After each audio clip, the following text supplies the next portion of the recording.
Give you a little spotlight on your own for a sec. You feel me? Yeah. You feel me, Clay? What's the word, baby?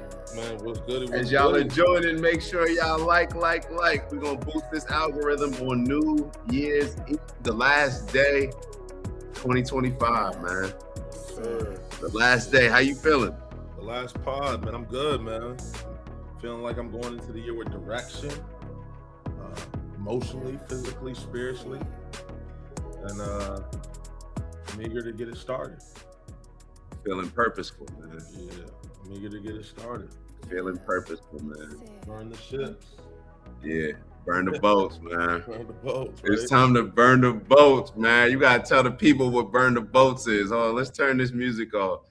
Man, what's burn the boats, man? Tell them the burn the boat story. You remember where we first heard that? I can't. Was it Shoop? Nah. Okay, then I can't say I remember. Michael Pinball Clemens. Oh, okay, got you. UVA. Yeah, okay. Pre-game. Pre-game. That's what it was. UVA pre-game. He came in there, little dude that used to play for William and Mary, running back. And you know he's real big in Canada. Yeah. Adrian and I used to bump into him in Canada, and he's like that guy up there. Gotcha. And he said, yo, you got to burn the boats, man. Yeah. Burn the boats produced one of our greatest sports moments. I'd say one of our greatest sports achievements. Definitely one of mine. I was feeling good at the end of that game. And definitely for William and Mary. That's what I'm saying. Like, yo, that was... Yeah, that really... That got that new stadium. That win got that new stadium, bro. That's what funded it. Yeah. We got Laycock another few years. Yeah, got him his own center.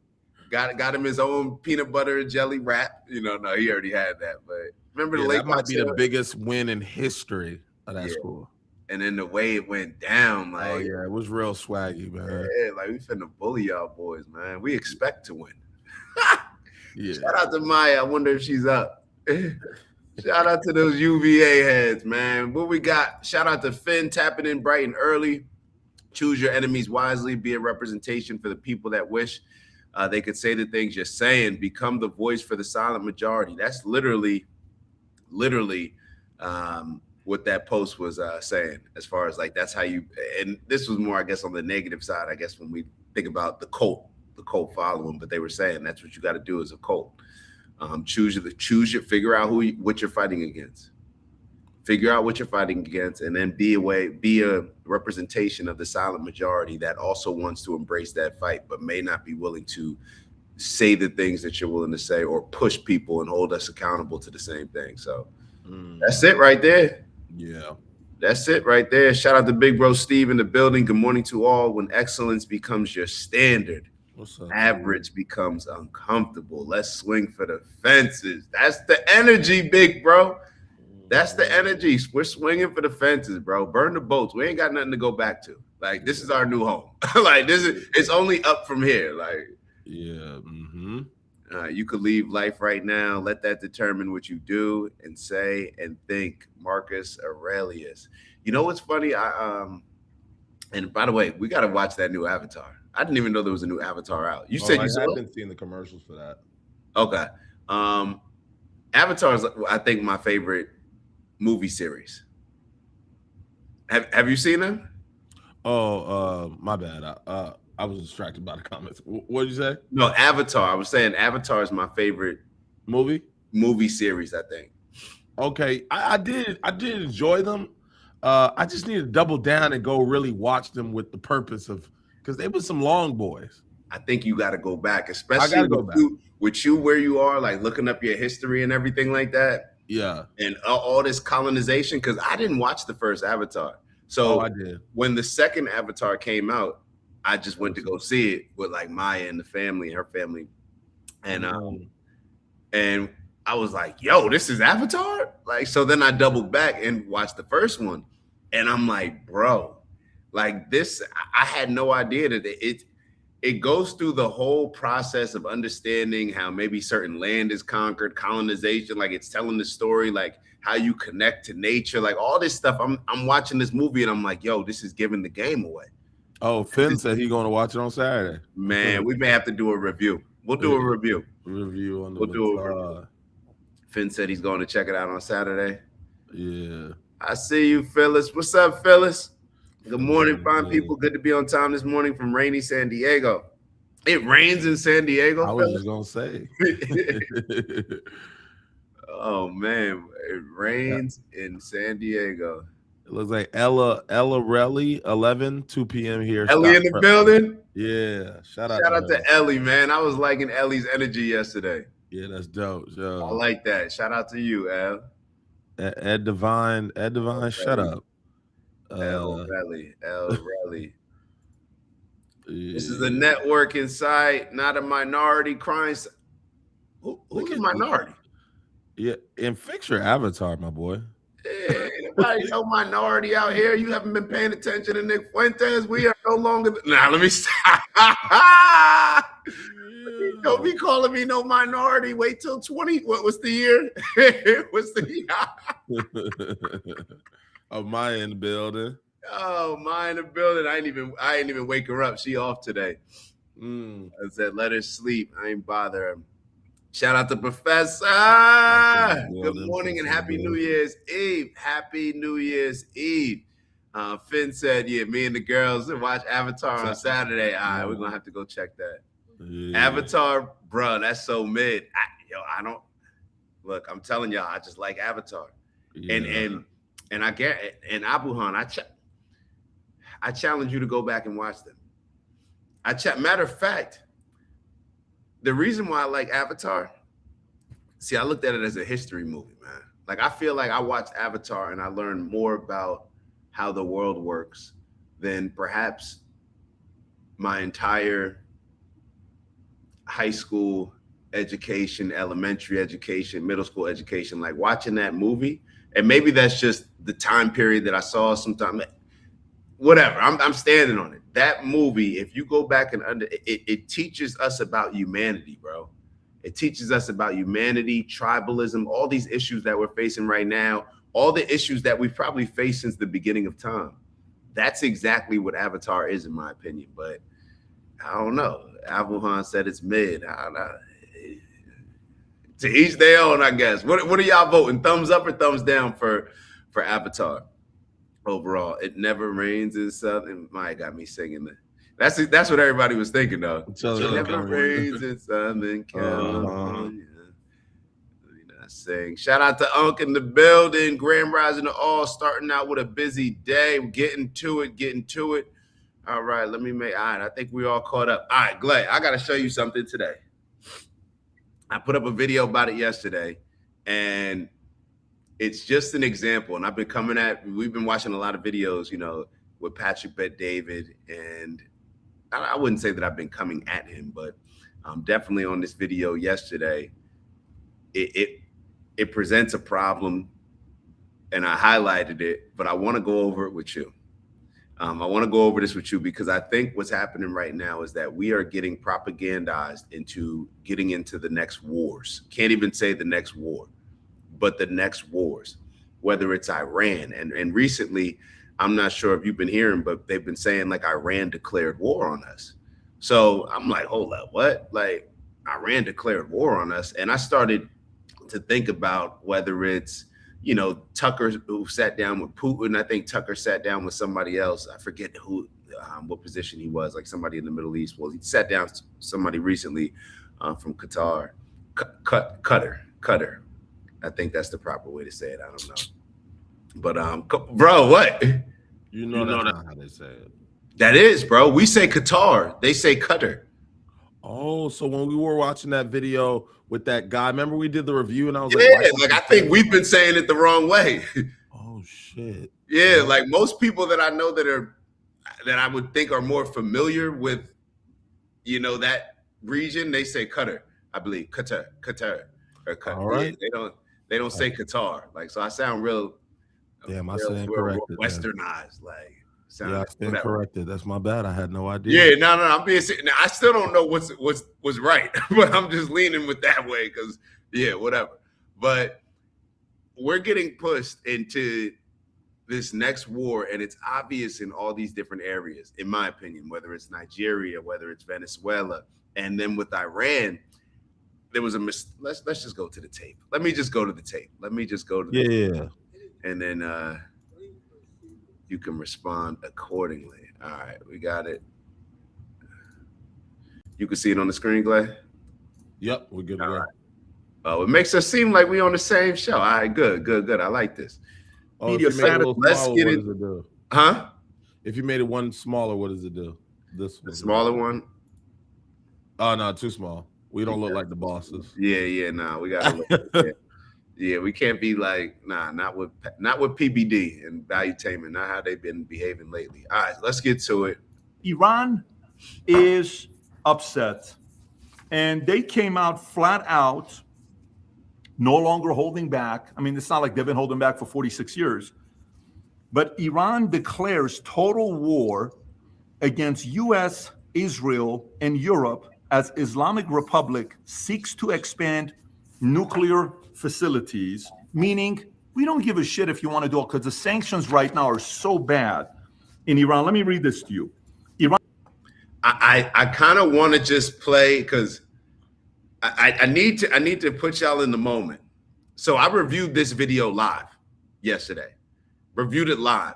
Didn't see the article, anything like this. But I want y'all to listen with the intent as far as how Patrick Bet-David is trying to present this with Iran declaring total war against America. Please listen to this. Like, this is important, bro. My bad, but just lock in for this 1 minute. Iran is upset, and they came out flat out, no longer holding back. I mean, it's not like they've been holding back for 46 years, but Iran declares total war against U.S., Israel, and Europe as Islamic Republic seeks to expand nuclear facilities, meaning we don't give a shit if you want to do it because the sanctions right now are so bad in Iran. Let me read this to you. Iran's president declared war against U.S., Israel, Europe, just as Tehran looks to rebuild its nuclear capabilities. Masoud Pezeshkian made the bold statement in an interview published in state media Saturday. Barron's reported, in my opinion, we are at total war with the U.S., Israel, and Europe. They want to bring our country to its knees, Pezeshkian said. This war, listen to what he says, this war is worse than the one launched against the U.S. by Iraq. This is in the 80s when Saddam Hussein was there. Pause. What is your takeaway from how he's presenting this as far as what Iran is declaring on America?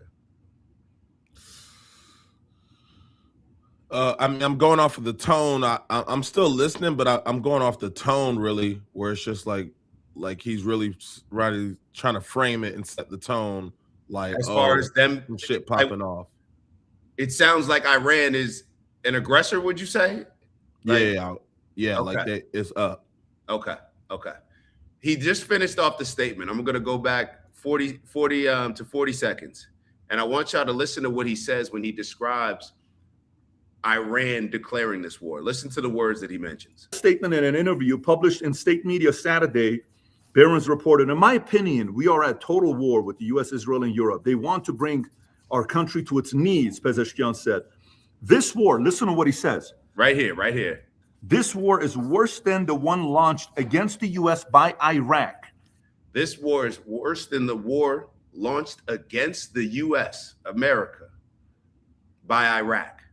So he's trying to convince, he's talking to a bunch of Americans and saying that Iran's declaring war against us. And they're saying that this war is going to be worse than the one that was declared against the United States of America by Iraq.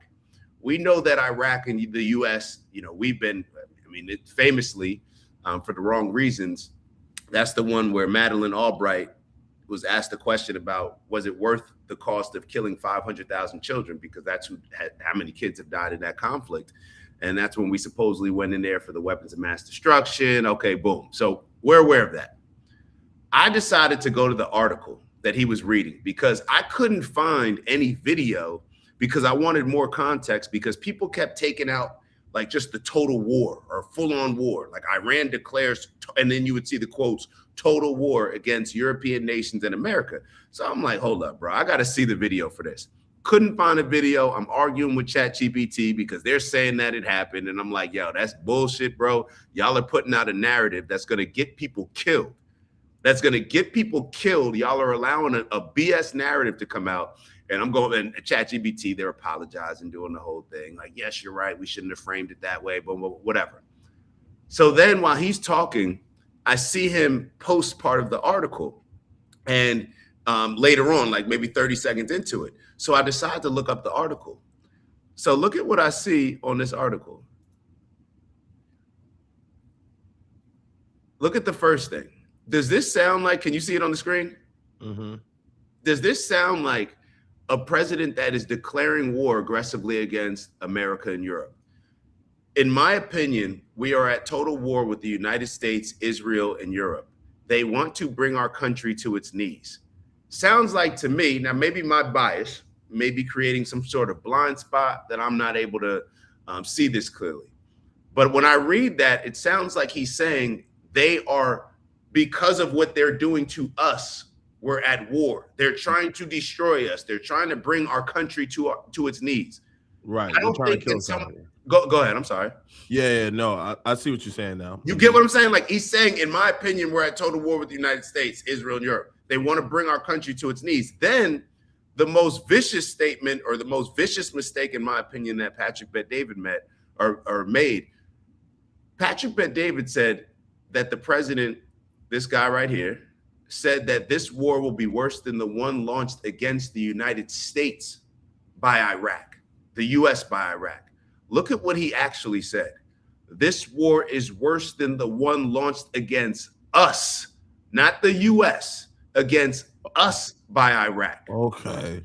Which is a completely different situation, and a complete, like one is talking to America and saying that the Iranian president is saying that this war that he's declaring against the European nations and the United States is going to be worse than the one that was declared by Iraq against the United States. Yeah, that makes and what sense. he actually said was, this war of them trying to bring us to our knees is going to be it's worse than the one launched against us by Iraq, bro. This is crazy to be painted in this way. Now they got a whole staff, a whole team. You know, they have a very big production at Valuetainment and Patrick Bet-David. So I put out this video. He hasn't responded to it yet, but calling for him to apologize. This is this type of propaganda that ends up getting us in wars, bro. This is the type of propaganda. I'm gonna keep playing the video because you'll see where it like will escalate to, or just I don't even know if it can escalate anymore from this point. But you'll see how this can be a way to corrupt our minds, because now look what's going to happen. Now when we start bombing over there, what is going to be the mindset of a lot of Americans? We're going to be sitting here thinking like, well, shoot, they declared war against us. They said that they're going to stage a war against us that was worse than the one that Iraq did against us. So we're not going to feel any type of way when we start bombing and killing their women, kids, and whoever else in these areas, right? So it to me, I was disgusted by this, bro. But let's keep going. Let's keep going with the video. And it could be an honest mistake, but he has to come out and acknowledge that. And until then, we'll treat it accordingly. Because even his energy in the beginning, of this video where he's like, yeah, they listen to it when he's talking about the words that Iran was using. And then we'll fast forward. Israel and Europe as Islamic Republic seeks to expand. Iran is upset. And they came out flat out, no longer holding back. I mean, it's not like they've been holding back for 46 years. It's not like they've been holding back for 46 years. So, I went down the rabbit hole and I said, you know what? Iran hasn't been holding back for 46 years. I said, let me look up how many people have been killed or how many Americans have been killed by Iranian attacks. The number totaled 1,000 to 2,000 in the last 50 years, I believe I looked up. Let me actually go to ChatGPT. So I looked this stuff up. And then it was compared to how many Iranians have been killed. Hold on, I got it right here. It wasn't going to pull this one up, but we shall. Look at this side-by-side comparison. Iranians killed by U.S. actions, 500,000 to 1 million plus. Americans killed by Iran actions, 1,000 to 2,000. Patrick Bet-David is trying to paint this picture in a way like they've just been completely out of control, just killing Americans. Meanwhile, look at the amount of people we've killed or a result of our actions compared to the amount of people that they've killed as a result of their actions. And You what's will the call smoke? this is 50 years, Glay. 50 years. And he will call this out and paint this in a picture, but he won't say anything about Israel and what's going on with Israel over the past 3 years. It's estimated that 70,000 people have been killed, and I think it's a lot more than that because the number hasn't changed. It seems like for the a year and a half. But let's say it's 70,000. That's 70 times. 70 times potentially, right? Or 35 to 70 times, whatever number you want to look at it, whether you take the 1,000 to the 2,000. 35 times to 70 times the amount of people that have been killed by Iran, the amount of Americans in the last 50 years compared to what's been done in the last 3 years with Israel-Palestine. And you will never hear somebody like Patrick Bet-David call that anything close to a genocide. Will call it out and be direct about it as he is about other conflicts like Russia, Ukraine. He just, for whatever reason, won't call this stuff out. And that's what a lot of people are doing.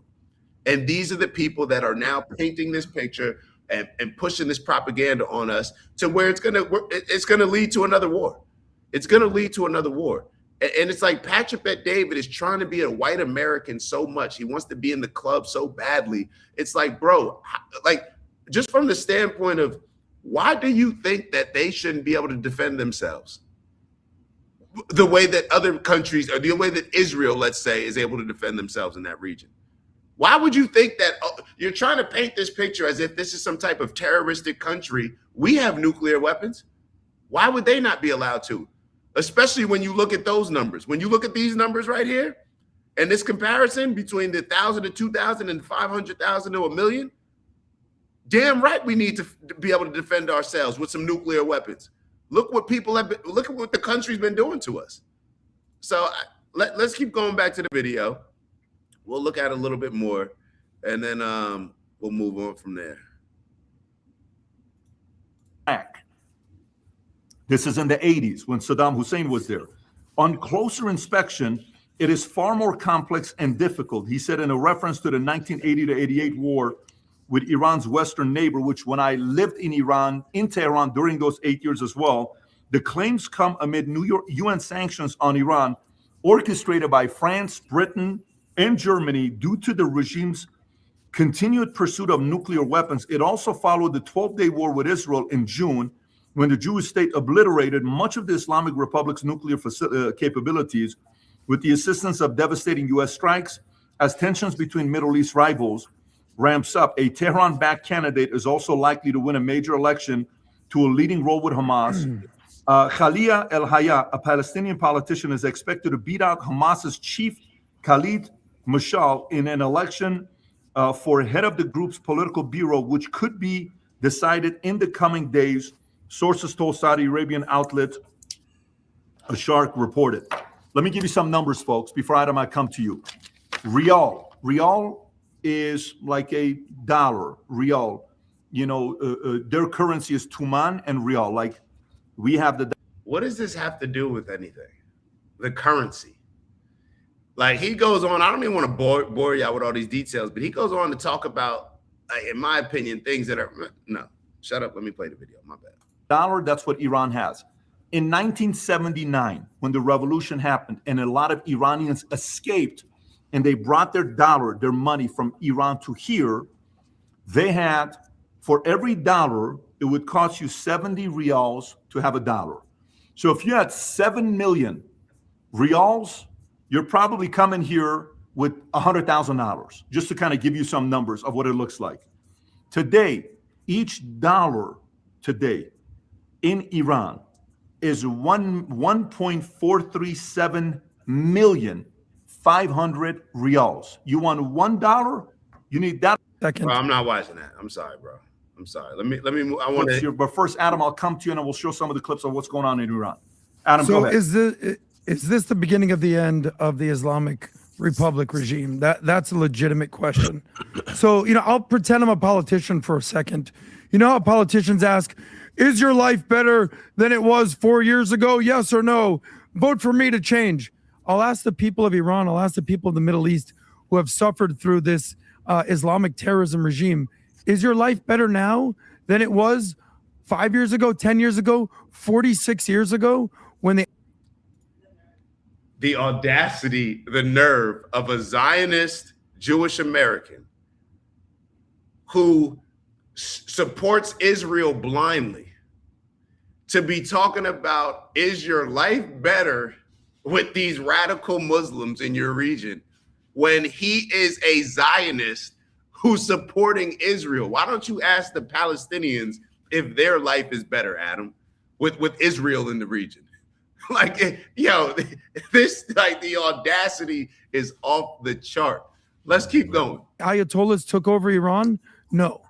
They're one of the top 10 countries in the misery index, inflation, unemployment, misery. They've been funding terrorism all around the world. We're talking about waste, fraud, and abuse that's going on. Adam, your beloved Israel, Bibi Netanyahu, was indirectly or directly, however people want to put it, funding Hamas. Mm-hmm. Allegedly. I mean, that's based on that. Yeah, it is, bro. I was watching this, and you got to keep in mind, I did not see the article before this. So for me, it was like, yo, I can't believe that they're just trying to paint this picture, bro. And this is what happens. And it just makes me think, how many times has this occurred before? When it's not just a Patrick Bet-David podcast, when it's actually the mainstream media people who are on your mainstream news channels telling us information that is just a flat out lie in order to justify us going into war. We saw it. It's now come out with 9/11. How many times has this happened? And now it has us looking back at a lot of the previous situations, but even the current situations. Mm-hmm, mm-hmm. All we're doing, it seems like, is getting involved in other countries, messing them up, and then we sit back and look at them Haitians. They can't figure it out. Mm-hmm. But you'll never address the fact that they're paying reparations, and their entire government has everybody's hands in it to where it becomes corrupt or can't be fixed because you got so many countries extorting it and exploiting it. It's just sad, bro. It's just sad. Mm-hmm. Same play.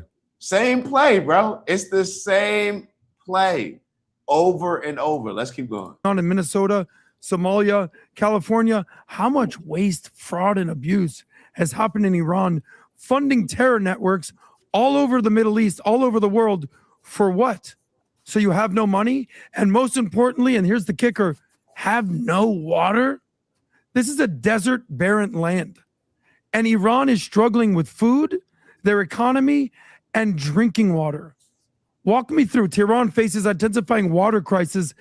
It's like this is the play over and over. In order to justify us killing this group of people in this country, we first just have to paint a picture of how, their government is up in the air. They can't feed their people. They can't do it. It's like, okay, so we should just go in there. Look at all the problems that we got in America.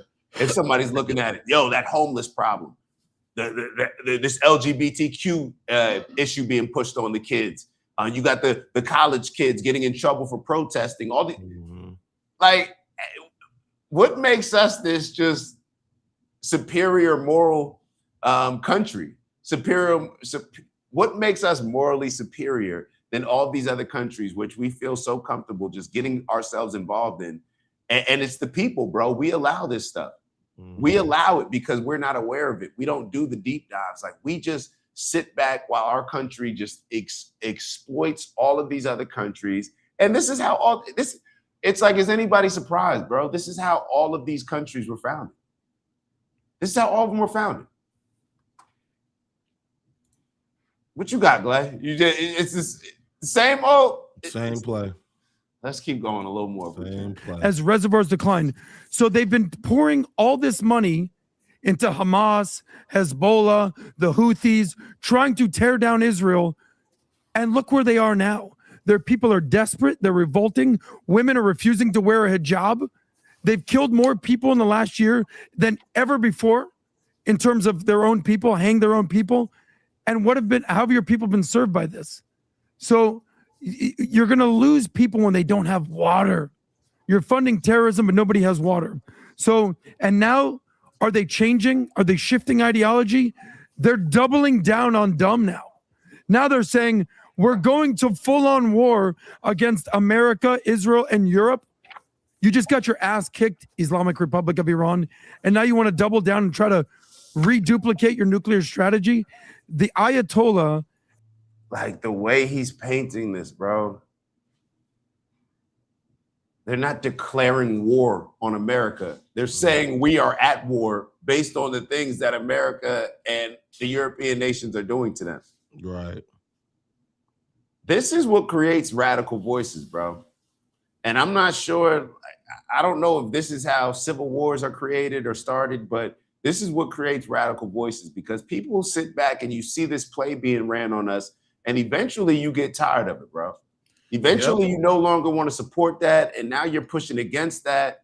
And we're seeing this happen when it comes to Israel. We're seeing it in a lot of different ways, but we keep playing these games thinking that Americans, and I think this is what the politicians believe, that Americans just will allow our country to just commit these atrocities and just not really care, and not impact the politicians in any way. What are we going to say? Hey, we don't really, want you supporting this, but we still vote for them. Mm-hmm. We still vote for them. So it's tough, man. It's tough for just even watching this stuff, bro. Wow, they just turned to the max. Same play. It's the same play, bro. I just saw this recent, wanted to play this recent video that I saw of Tucker. I have it right here. Tucker and Theo.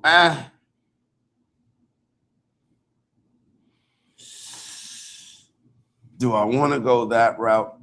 There's a new video that I haven't seen, and I want to watch this because, a lot of times we get into the religious conversation about who should do what, and obviously it's usually a very contentious conversation because it's something that weighs heavy in a lot of people's lives. So I understand, but I want to look at this conversation between Theo and Tucker, because when we talk about who should step up, a lot of times we're referring to these pastors, like, who are the leaders? Like, why aren't people saying anything? Why do we have these things happening around the world and it's clearly violating people's principles, but nobody is saying or doing anything? So I haven't seen this conversation between Tucker and Theo, but the clips that I've seen outside of this, I like how they gel, and I like how they're willing to take conversations to a place that not a lot of these other political commentators, influencers are willing to do. So if it's okay with you, Glay, we'll get into that convo now. I've had enough of the other one. Yeah. All right. Let's get to it. Do you think that... And do us a favor, as you are sitting there, whether you hit the like button already, just hit it again. Hit the like button one more time for us. Let's boost that algorithm. Enough pastors and preachers didn't speak up during the Gaza conflict? That almost blew my mind. Does that make sense to you? It's the most heartbreaking part. I mean, from my perspective, as an American Christian, Protestant American Christian, it's like, yeah, of course, I think what Israel's doing is disgusting. I mean, it's indefensible. But my real rage, what I'm actually upset about, if you were at dinner at my house, I never rage about the Israelis or the Jews at my house. I just don't feel it. My rage, my actual personal rage, is directed toward my people. It's Protestant, Christian, evangelical pastors who have made deals with the Israeli government or have theology so deranged that they think their Christian faith requires them to support the murder of children, including Christian children. And I know some of them, and they believe that. And that, to me, is very hard to forgive. I need to be a better person. I need to keep them in my prayers because I really feel hostility toward those people because they are the betrayers. Israel, in the end, is acting in its own interest or what it thinks is its own interest. Those people, what's their excuse? And they're going out there and giving sermons about Candace Owens on Sunday. She's not in the New Testament. Okay, Were they really doing that? Oh, big time. And that is not whatever you think of. I wanted to ask you, Glay. He said earlier that the pastors believe that. I don't think that that's true. Believe That as far as what they're saying, condoning what's going on between Israel and Palestine, okay, like telling us that we need to chosen support people. Israel. I don't think that they actually believe what they're preaching is the word of God. I think they're just deciding to conveniently do it because it suits their interest in other ways. And it's an uphill battle if you don't. And is it? And so the question I have for you, is it an uphill battle and why? So my opinion whether or not it's an uphill battle, I don't personally think, I don't know what other battle there would be if like it It's just going seems against like, the grain. I agree with you. yeah, so I would think like maybe from their perspective, like, oh dang, like if we're the one group that's speaking, or we're the one community or the one church that's speaking out towards this and you can hear my mic, right? Yeah, you good. Wait, Okay. I don't know if the actual mics work.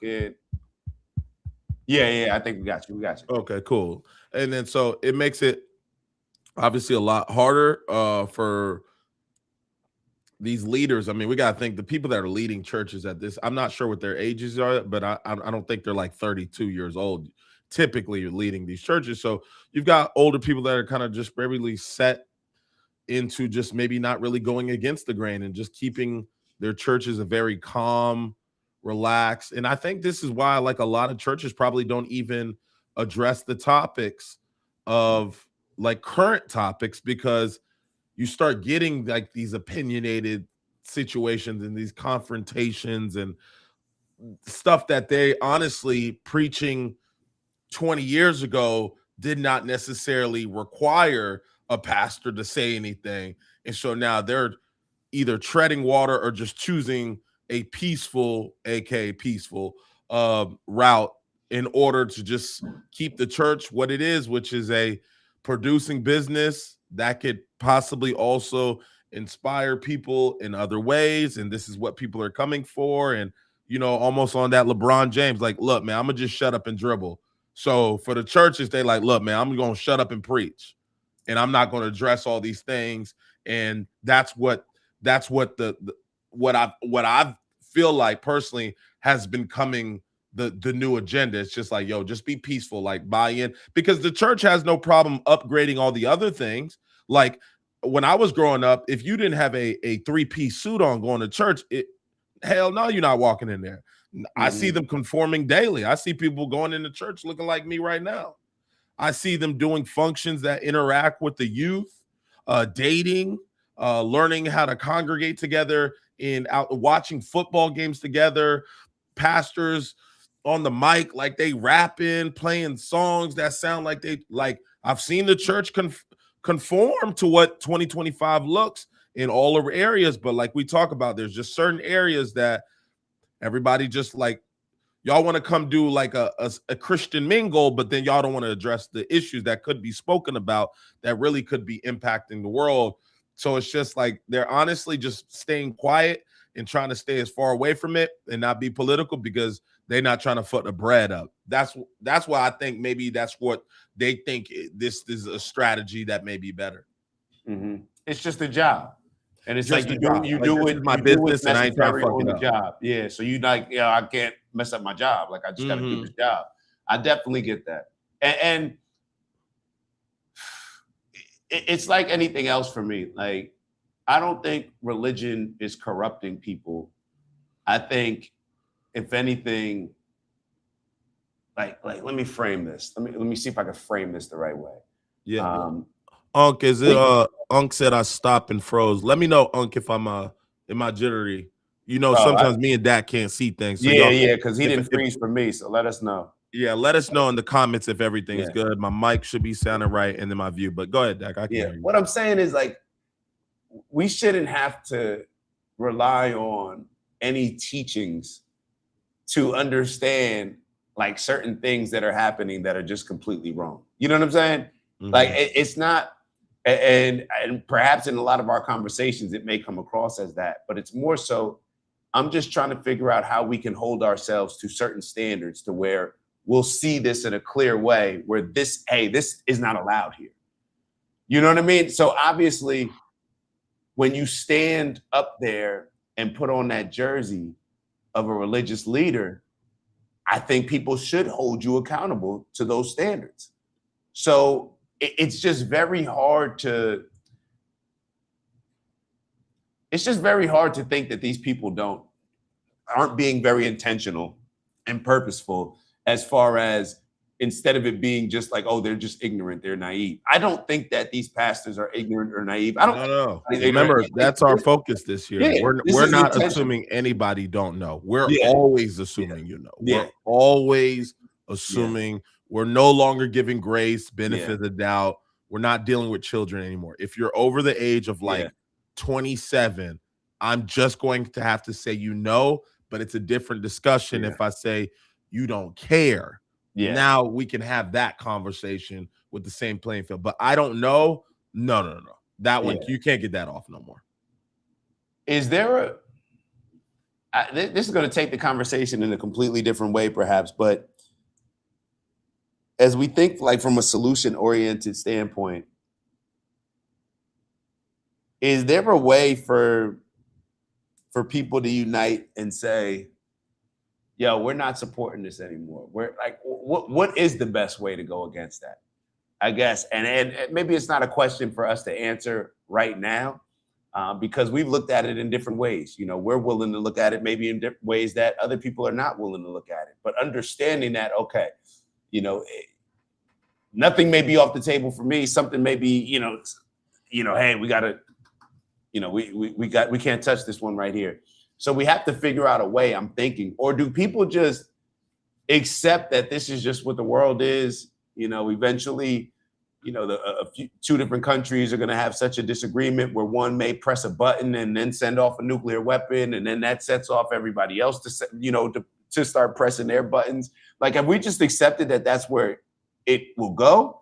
Because, like, are we just selfish to where we're looking at it like, okay, well, even if there is a nuclear war or something happens, it probably won't happen during my generation, so I'm not going to really be tripping off it. Like, what do people think is going to eventually happen if we just continue to go down this path and not hold people accountable to addressing these spiritual blocks that a lot of us are having?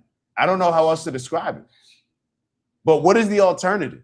The alternative is, if we keep relying on a dog eats dog world where it's big bank take little bank, and I'm the big bully, so therefore I bully you. Eventually, the smallest bully is going to have a big enough weapon to say, you know what? I'm just not going to allow them to get away with all this stuff. So therefore, I'm just going to press my button, and then the buttons start getting pressed. What's the alternative? I think we can be as creative as we want with what the alternative could be. I don't think anything should be left off the table, and I think it should extend as far as your imagination is willing to go. I think when we really get down to the roots and the core of this is that, and we can see this just in human behavior, people don't care about anything until it's too late. So it's like nobody's going to necessarily give a damn about preparing for anything until the test is due tomorrow. Like, nobody's like taking the steps necessary to prepare in a very tolerable way where you can, balance your time and all the other focuses you got, whether it be family, entertainment, church. Like, people aren't willing to do all that juggling. That's not where their skill set lays, for what I'm seeing. So it's just like you see in small business owners. Like, they don't give a fuck about marketing until their shit's about to go. Like, they gonna try to bootstrap everything. I don't need that right now. Or, look, man, I can't afford that. Well, okay, well, by the time you can afford to do it, it's already too late. You're done. There's nothing you can do. I can't save your company. I'm trying to tell you, make a small investment today. or you tell somebody, hey man, pull 10% aside from your check, save it for a rainy day. Nobody does that until, oh shit, I'm in an effed up position. So I think we just need to truly speak to people's behaviors. Like, I think we may have an optimistic approach of what people could be and what we want them to be and what would be beneficial for us as a society. But at the same time, if we gonna keep it a bean, don't nobody give a fuck about none of this shit. Nobody was washing their hands until the vid came through. Nobody was really giving a fuck about social distance and making sure that you use hand sanitizer until all of a sudden there was shit around here. So that being said, and that being known, cool strategy, considering that these people probably ain't gonna give a damn about the house until it's on fire. How do we strategize a plan in order to get humans to understand that this stuff is very important in order to make some deliberate changes that will help our younger generation, our youth, when we're said and gone. But we have to truly ask the question, do people that are getting older give a fuck about what happens to the youth? I see a lot of parents treat that situation like they don't care. I was having this conversation. I was going on my tangent again, you know, and I was just going off for probably about an hour, but I was just explaining. I was like, you know what? I was watching this video that spoke basically about 10 minutes about how difficult it is. And we spoke about this at like 2 o'clock in the morning, but how difficult it is just for us to acquire homes now, for us to be able to set a little bit of money aside, for us to even get into long-term relationships and be not scared of commitment and raise children. Like, these are fears that one generation didn't necessarily have as high on the priority list as we may have. You know what I mean? So with that being said, like, we're moving with fears that ain't nobody necessarily had before, but we also don't have anybody to talk to about the fears or strategize, because the generation that was supposed to lead the way is now bailing on us. And because they don't know, they're not even willing to sit in the trenches alongside us and say, look, we don't necessarily know how to fuck you. The average home is $430,000. Average. The average income is $40,000. Boomers, y'all wasn't buying. We make triple what y'all made. Everybody I know making 150 and up. These ain't broke. They all got degrees, masters included. Some of them got masters, and then they got an entrepreneur hustle, and they work in DoorDash and bartending. No, they're running laps about work, like they're grinding. But look at the dollar don't stretch no more. So it's just like, these are your children now. Like, your children can't afford the house you bought in that neighborhood anymore. But my question is, are we speaking? Are we talking to them? Are we holding their hand? Are we guiding them? Are we saying, look, shit gonna be all right? Are the men stepping up? Are the moms stepping up and saying, look, I know it costs $100 to just walk into Whole Foods and not have to eat something that is contaminated with GMO and all these other things. I know it's difficult. Try to keep your lights on, Verizon busing you, insurance busing you, house insurance busing you. Like, look, man, I thought it was going to be solved if we sent you to college, but they not even getting out the jobs no more. But we here. I don't know how we need to show up, but just know you're not in this alone. We don't even have that from family. How the hell can we get them to give a damn about what's going on across the pond? They bailed on I don't see the kids. I know kids my age, they're lost, bro. They can't call home though, because they're not picking up, because they don't have the answer. That's what really breaks my heart. It's like, nah, it's one thing if I don't know the answer, but at least I'm gonna be there for my mans, just so he know, look, man, I ain't got it, but we gonna ride this shit together. Y'all not even ready to spend with family.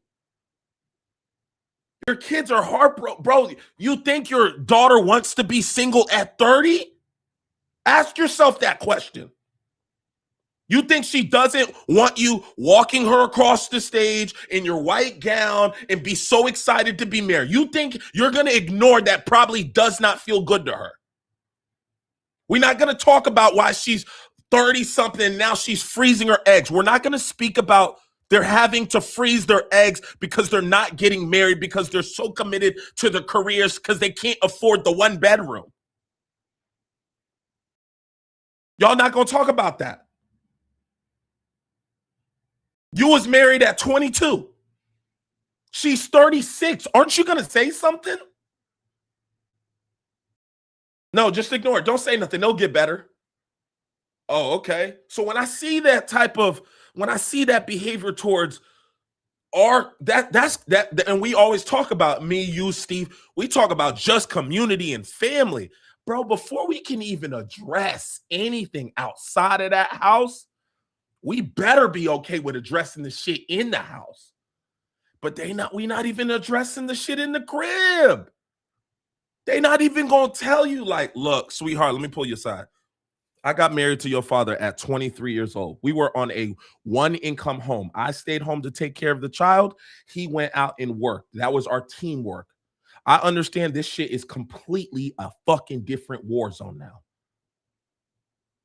I don't necessarily have the answer. We thought going to school was the answer, and it was at that point in time. Right now, it's not the answer. It's not. And I'm not going to sit here and ignore it and act like it's going to get better if I ignore it. I don't have the answer, but we here. We going to tap in. What do you need from us? How can we help? How can we communicate? Wellness checks. What businesses do we need to go in as a family? What houses do we need to flip as a family? What we got to do to make sure that little 401 that they're going to tax 51% when I pull it out before the age of 70 or 65 or whatever. What do we have to do to make sure that when I leave this planet, you not trying to figure out how you're going to be able to afford to bury me? Let's talk about the will. What do we do with the will? What is the will? We got to talk about it. I'm sorry, these aren't things my parents taught me, and I don't know either. But I'm at least show you effort, and I hope I can inspire you to do the due diligence on your own. I just want to start the spark because my folks ain't teach me, and I don't want to leave you out here stranded. How can I help? Let's talk. I know we're not used to talking about these subjects, but what I can't do is leave this earth and leave you in a more fucked up earth than the earth, the world, in the reality that I lived in. That don't make me feel like a man. That don't make me feel like your mom. That don't make me feel like parenting. So I'm noticing parenting goes far beyond 18 now.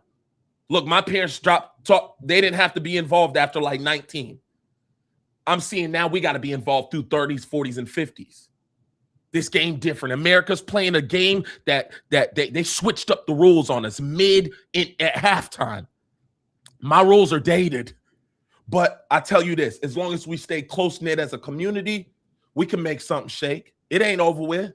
We're going to keep fighting to the last leg. What can we do?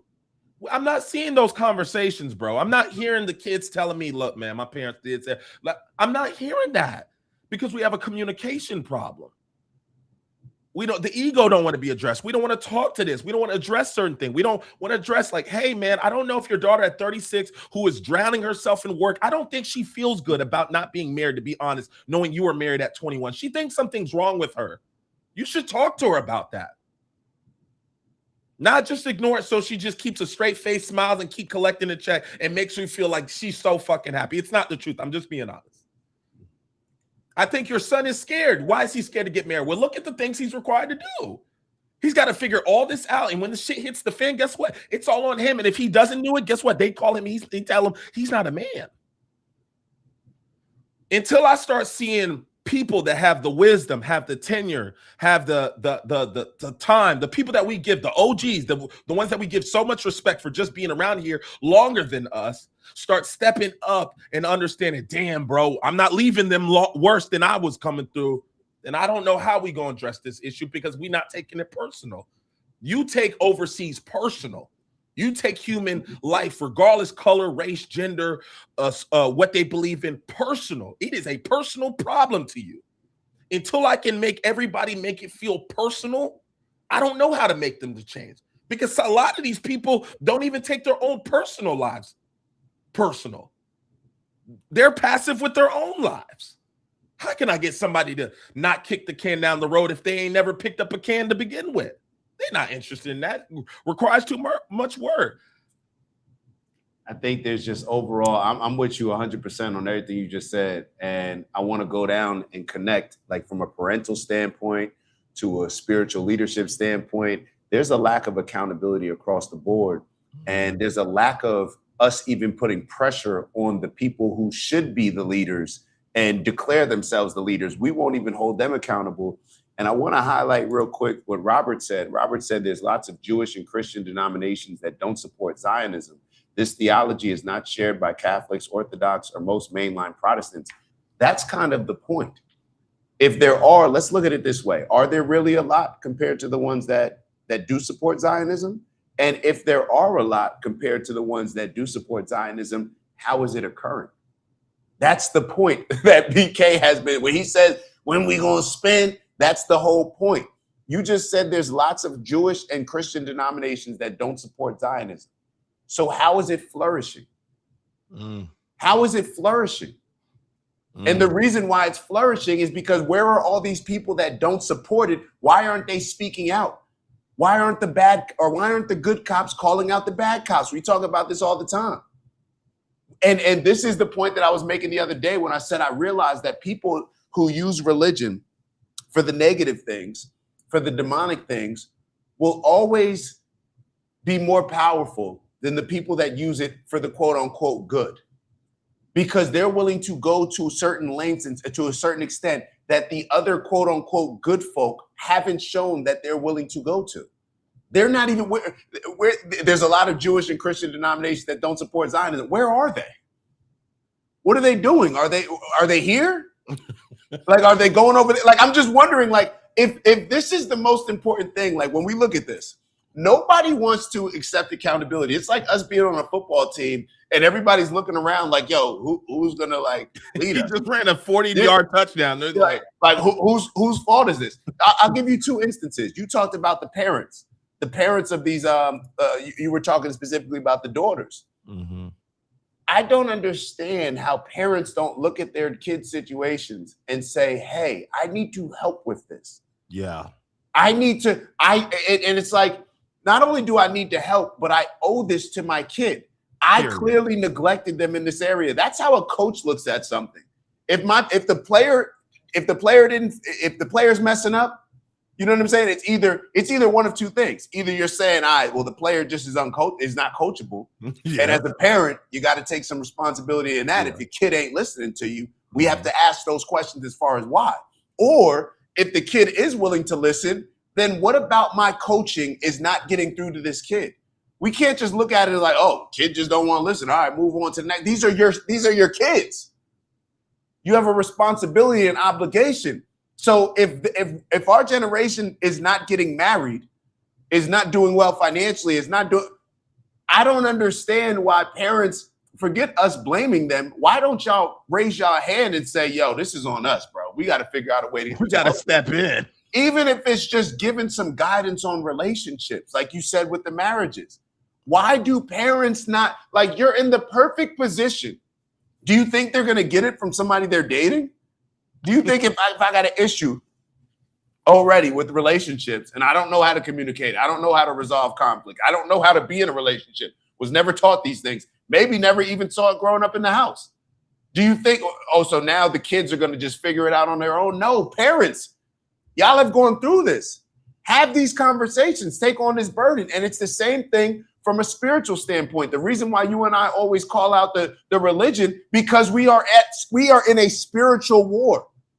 And we're losing. The good is losing against evil right now in this spiritual war that our world is confronting. Yeah. We see it in every aspect of our lives. We are in a spiritual war. So who should we go to when we're in a spiritual war to help out, to set the standard, to dictate the new direction that we're moving in? Mm-hmm.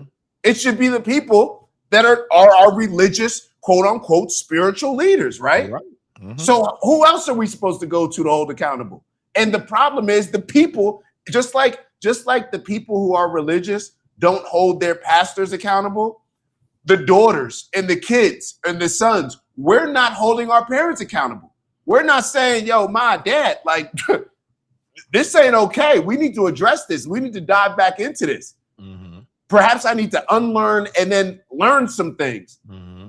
And that's what you're supposed to teach us. So let's get back into it. It's the same thing with the pastors, bro. But when the people in the congregation aren't holding the pastors accountable, then just like anybody else that's not held accountable on the job, what are you going to do? You're going to show up a little late. You know what I'm saying? You're not going to take it as seriously.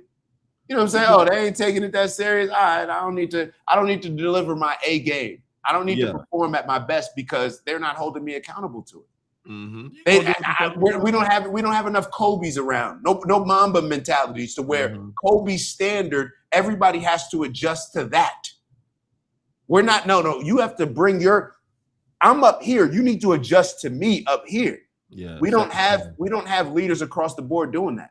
And what do we expect if the religious leaders, if you and I don't blame religion or don't put pressure on these religious leaders, then who do we think's going to do it? The politicians?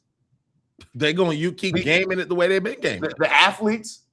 The entertainers? Like who else is going to do it? It's like you should appreciate the fact that we're blaming you. It's almost like in a football game. And somebody goes to you, if your coach goes to you and say like, yo, this is going to be on you this week, bro. Like we're putting this on you because we know that, hey, if you perform well, bro, it's going to put us in the best possible position to win. But that's a responsibility. That's what you want. You want the weight on your back. You want to put the team on your back. It's like pastors. Now's the time to step up more than ever. Mm-hmm. All this demonic activity going on, all this evil that's going on. Where are you? Mm-hmm. They don't want that shit, bro. They don't want that shit. One thing I was watching, I don't know if anybody was watching the Rams game on Monday. Sean McVay, they lost to the Falcons. It was a good game all the way to the last thing. But obviously, I heard. I saw that crazy catch at the end. That was a catch. Arguably the best catch I've ever seen in my life. Facts. Odell Beckham can't say nothing to that. You're bugging on that one. You're bugging on that one. Bro, there's a difference between catching it here, like extended here, and Odell. Come on, bro, with the pass interference. I don't know. I was more fascinated by that one because I saw the way the body was torquing a different direction. Have you seen the Odell joint? What you mean? Like, nah, I ain't gonna let no Odell, bro. That's one of my favorite plays. Nah, I ain't budging on that one. Go ahead. But first thing Sean McVay says when he gets up on the podium, he said, I like to take full responsibility. I was out coached. We didn't play well. That's the first thing he says when he walks the podium. I'm seeing people in the comments, well, you need to be specific. You need to be specific at what player it is. No, that's not how coaching works. When you lose a game, the coach says, it's my fault. I don't remember the coach kicking the field goal and missing that shit in the fourth quarter. That's what leaders do. That's what we are accustomed to. So when we speak in this way, you can't necessarily fault us because we're used to taking responsibility for things that may not have been our responsibility, but because we have the same jersey on, we automatically do. And that's what we expect men to do. We represent that. So if I understand, man, black people tripping, then I'm going to go handle black people, bro. I'm going to step up. Yeah, we be tripping. We be wilding out. Bro, I'm not the one spinning the block with guns, but I'm sure as hell one raising my hand up and saying we got an issue in that. We don't need to be specific. Stop saying that. You don't have to say that. The coach does not play football. Yeah. And think about it from this standpoint. Like, people don't even realize, even selfishly, it's like McVay's going to say that because let's say that he starts blaming players. That means that your role as a coach is not as important. That means that if you can blame other players for the loss, see, when you accept the responsibility, it's saying, no, I'm the leader. I run this whole shit. So therefore, yes, and then when we win, I get paid accordingly. If you just put it on all the players, then it's like, all right, well, we need to replace you then because either we don't need you as a coach. If everything's just on the players, it's not getting through to the players, or we need somebody else who actually wants to accept that responsibility and understand that you're getting paid millions to be a leader. Yeah. So it's it's leadership across the board and all of these things that we talk about. It's very simple. Like, people understand. The majority of people can look at what's going on between Israel, Palestine, this situation, that situation, and say, yeah, that's not right. But how does it continue to happen? Mm-hmm. I'm seeing I'm seeing when the Rams lose, does the Colts coach apologize? Makes no sense. I'm not sure what that metaphor is saying, Robert. So if you could, here, I put it on the screen.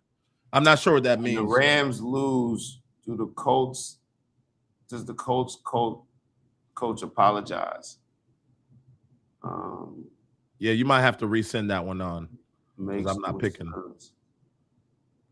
Yeah, just elaborate a little bit on it. I know he was talking about holding the evangelical churches accountable.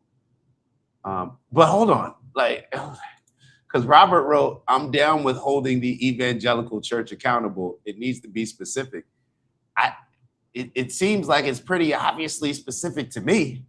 Hey, there's a genocide going on over there.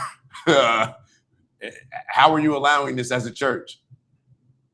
Like, how are you still allowing it to be spewed that, oh, God said be good to Israel, so therefore that means that I need to support Israel committing a genocide against the rest of God's people, or I guess those aren't God's people. I guess I don't understand that. I don't know. I don't see how more specific it needs to be to hold them accountable. I mean, it's like if things were going well in society from a spiritual standpoint, then I'm sure all of these people that are religious would have no problem accepting the credit when it comes to like, oh, look at this. Like, this is amazing. You know, we're in a tremendous spiritual place. And I'm sure a lot of these leaders across the board, all these religions would take credit for those things. But it's a different energy to be McVay and go up there and take the credit for the blame in defeat, with us clearly not moving in a positive direction. Well, here's your answer right here, Dak. And I think this is why we're not going to be able to see eye to eye with Robert. What's that? Apply pressure, but it needs to be applied to the right people. If the linebackers messing up, why yell at the whole team? And that's how I know you don't know what it requires to be. Damn, Robert. Yeah, that was it. Yeah. We don't even have to beat this horse there. Robert, that question alone. Yo, so remember when I dove in the end zone? Was I there? Was that that was the year? You may not have been at that game. Yeah. I dove in the end zone against Norfolk, and that Monday he made the whole team run. Right. And I went to the coach and I said, because I got a flag, I got a penalty for excessive celebration, and he made us all run. And I went to him, I said, Coach, just make me run. Like, I'm the one that made the mistake. Make me run. If he would have just made me run, I wouldn't have understood the weight of how serious that penalty is. Because when I did the penalty, I don't only hurt me, I obviously hurt the team. Mm-hmm. So I wanted to, I guess for the team, like, I didn't want them mad at me. You know, I didn't want y'all mad at me to where it's like, oh, we got to run for Dak. But it's, when you hold the team accountable to everybody else, it shows that no, in real life, this is how it goes. You don't just, it's like in your family, if somebody makes a mistake, it's not just them that has to deal with the results of that action from the mistake. Everybody has to deal with it. If you just yell at the linebackers and the linebackers can just get up and say, oh, well, you know, we played well, so therefore, you know, we're good. No, let the individual linebacker coaches address the linebackers. But overall, as a team, we're going to run. Because just like we get celebrated as a team, just like we win as a team, we lose as a team. Like, it's a totally different mindset.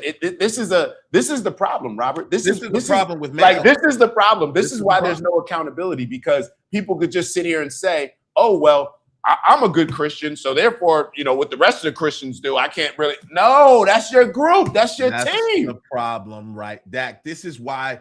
This is where there's been so much. This is the disconnect. This is the disconnect. And I'm not even. I'm glad we're seeing this. Yeah. To know, oh, it's the perspective. To Robert's angle, he like, hold up, why am I getting yelled at? The linebackers aren't the problem. I completely understand now what you mean by that question, Robert. So, Coach Carter, Glay. Yeah. What was the iconic moment in Coach Carter when they actually became a team? It's when Cruz, who had all those suicides left, And the to team make it said, back on the team. they were like, "Up, you failed. Sorry, you got to go." And the rest of the team said, "Nah, I'll run for him. I'll do some push-ups for him." That's what a team is, bro. You don't look at it like, "Oh, well, everybody don't have this." like I'm a wide receiver. Hey, I had a couple touchdowns. We lost, but I'm celebrating because I had a couple or the touchdowns." defense. It was the defense, the one that gave up the touchdowns. We was doing our thing. No, Now you see, Dak, the disconnect in I society. get it, bro. I get it. I get it. This was good. And this is why I didn't want to join a fraternity, bro. Because I'm not joining any organization where it's like I'm joining this group and they got groups around the whole country. I don't know who these people are. Like, I'm cool. I don't need that. Like, I don't need to join a group to where like I have no idea what this same group is doing across the country in California. Like, why? Because if I join a group, then I assume that I'm a part of that group. I take that very seriously. If you're joining an organization, you should take that seriously. Just like you saw how them gangbangers take it. Maybe we can learn from them. You know, Hey, Bang, where you from? Neighbor. We from the same. Never met each other, but they locked in. They understand what comes with that. I like that culture. That's accountable culture. They understand. I got in this, so whether there's a Crip in the next county over, I may not have met. Nah, that's who I'm right. Okay, Dr. King brings up a good point. I'd like to. Me and Dak could definitely unpack this one. Mm-hmm. So yes, the whole team needs to feel it. However, just because someone is wearing the jersey doesn't mean they're on the roster. Completely, but that's what agree. We're calling out. That's why it's important for those within to spend more time attacking who's within with the jersey than attacking the people that aren't claiming to have the jersey on. How do you know who's really on the team then? If they're not willing to call it out. And just look at it from this standpoint. How do you know the difference between somebody who's just putting a jersey on and somebody is invested in the team? How do you know that, Clay? Like as a teammate, how do you know that? By their actions. By their actions. By what they're willing to call out. Yes. Therefore, if we're looking at this from this standpoint, I see a whole bunch of people on the wearing the jerseys, but why are we not holding them accountable? Especially if there's a coach on our team that's not holding it down and claiming to be a leader or a captain of the team that's not holding it down, we're going to address that. We're not just going to sit back and say, well, that's the captain, so I can't call out the captain. That's not the energy that we had on our on the best teams that you're on. Everybody is holding everybody accountable. Nobody's bigger than the program. And Dak, this is a good opportunity for us to show, bro, this is where our value is for society. Yeah. Like this stuff, but as we're reading the comments, we're not upset, we're not angry. This truly gives us a perspective that we honestly don't know the opposite of what we think. So I'm not aware that people think of, oh, he got the jersey on, but not I'm not even thinking this way. I'm just always assuming that, oh no, if he in the gang, we got to hold him accountable. So, and I see that video you got in the queue, man. I haven't seen it yet. You want to play it? I'm ready to go there. I haven't seen it. Should I play it? You absolutely play that.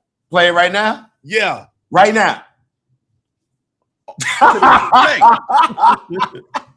So I'll give the people a little background just in case. Go ahead. Is it on? Here we go, right here. Yeah, give them the background. My fault before I play it. Yeah, so I'm two things. I'm gonna come back to you, Dr. King, because I see you and Robert had another question. But so this video is basically some shady shit happened at the church. And look, guys, I don't want to hear that's not all churches thing. And this is what we mean about accountability. This is a church, a Sunday church of worship. And apparently, as we see here, service in Indiana took a shocking turn when a woman stood up and accused a pastor, John Lowe, of inappropriate involvement with her at the age of 16. And what that inappropriate was, he had intercourse with her at the age of 16 in his office at the church. She grew the balls to go up onto the stage and say something, calling him out in real time. some of the there were a few girls, not even, and I don't even say women, girls. They were children calling out and defending her and saying that wasn't right. None of the fathers spoke up. None of the mothers spoke up and said shit. So it was kids supporting a child in there. And then the men of the congregation, surrounded the pastor and prayed for him. And they all held their hands together and prayed. Now, I'm not necessarily saying we got a result of violence, because I know that ain't the answer, guys. So I'm trying this new path in life where I don't try to go make something shake. I just sit back and, have the conversation. But it does break my heart when I see situations like this over and over. When we can go to Netflix. If you guys want an interesting documentary to go watch on, Dak, Maya, what's the name of that documentary again? Yeah, you guys were talking about it, huh? What's the documentary? Oh, she about to look it up. Okay, the documentary new on Netflix. Chick out in Utah. It's what's BYU? The congregation, the BYU, Brigham Young Mormons. Okay, Mormons.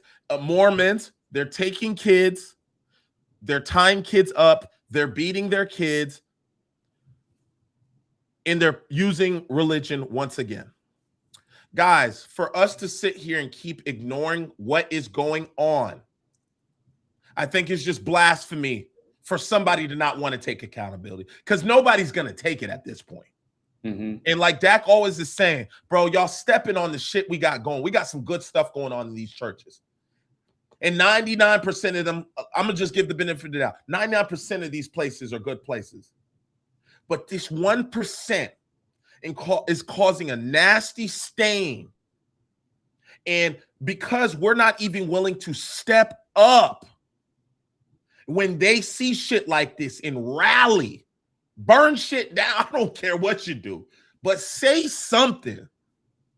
But when I see silence, in the same tagline I get every fucking time, it's not all churches. Yeah. How am I supposed to tell a 16-year-old that, man? But it's across the board. Like we don't hold people accountable that we should be holding people accountable. Like everybody's complicit. Even look at a Diddy situation. Now Diddy's security guard can go around and make money off doing interviews about talking about the stuff that Diddy was doing. Like, you were there. Cassie. Now Cassie can, get away with, like, you participated. It's the same thing with the churches. It's the same thing with us in general. Like, we just don't hold the people that allow things to happen, the people that are complicit. We don't look at ourselves as like, hey, we're complicit in this genocide that's occurring between Israel and Palestine because our tax dollars are helping to fund it. Like, we don't hold people accountable that sit back and perhaps have the power to at least address it, say something. We don't hold them accountable. It's like, oh, you see what's happening wrong. You're a part of the organization, but you're not holding, like, we don't hold the people accountable who are complicit in allowing this stuff to happen, even though they put themselves on this pedestal by putting themselves in these leadership positions and throwing on that jersey.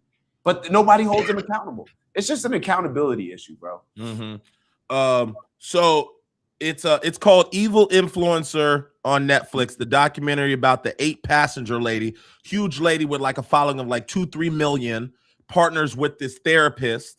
And basically this therapist starts brainwashing them to believe that God is telling them that they need to meet their children in a very, very ridiculous way, tying them up in basements. And the police had to come in. Kids were being starved.